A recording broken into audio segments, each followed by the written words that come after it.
So I am here with Congressman Brad Sherman in the great state of California, where I am not a resident, but I spend about half my time. So You only want to spend 180 days. I am. Through the taxes. Oh, I am well aware of it. You know, it's not the tax issue for me. It's that in California, you can only drive with, if you only have one eye, which I do, you have to take an on-the-road test. Well, I barely passed at 17 with two eyes. How am I going to pass at 65 with one? Ain't going to happen. Well, on behalf of the drivers of California, if your driving is impaired, thank you for only being there 180 days. Okay, so let's talk about the president's speech, Congressman.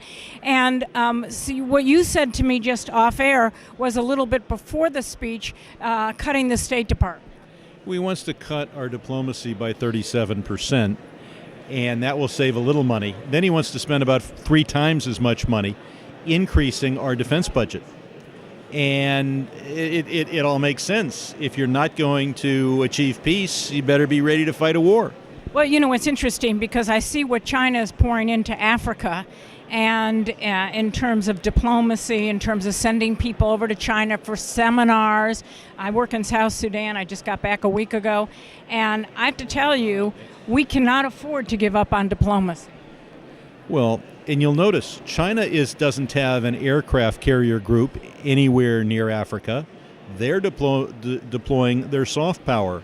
And we have 11 aircraft carrier groups, and Trump is talking about spending enough money to build 1 or 2 more without, and while cutting back on the very soft power that you see China use effectively. Do you think Democrats can do anything to stop this cut? I think Republicans will do a lot to stop this cut. I served on the Foreign Affairs Committee for 20 years, and I don't think there's a member of our committee that wants to see a 37% cut in either our foreign assistance and certainly our broadcasting programs abroad or our State Department and public diplomacy. So it's going to be a fight, and we can't consider ourselves the winner if it ends up being a 27% cut instead of a 37% cut. You know, it's interesting. I was just at VOA this afternoon, and they are terrified that a lot of the broadcasting that they do, which is real journalism, is going to get cut. Well, and think of it. What's cheaper? Broadcasting to people who might be persuaded by ISIS or some other group, misguided by them, into becoming our enemy? Or waging a war against those who are misguided. Obviously, our effort to reach out to people and to convince them is the cheapest way to achieve our foreign policy objectives, the kindest way, the best way, and a 37% cut makes no sense.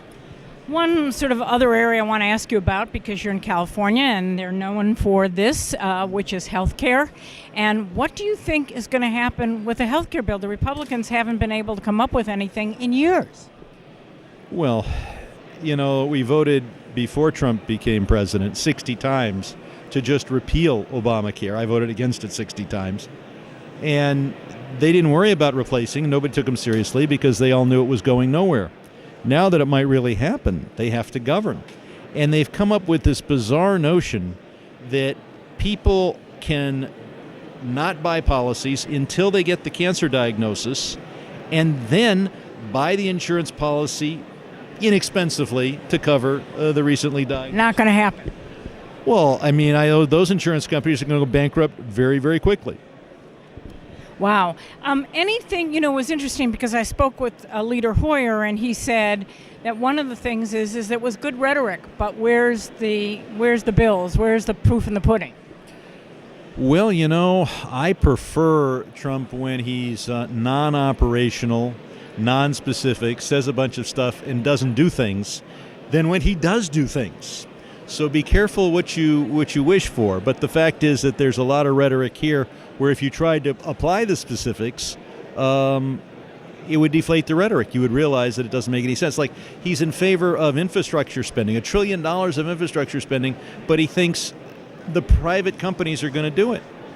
I mean, I've been in Congress a long time. Nobody came to me and said, we're a private company, we want to build that subway through the Sepulveda Pass. Nobody said we want to build a new water filtration plant for Flint at our own expense.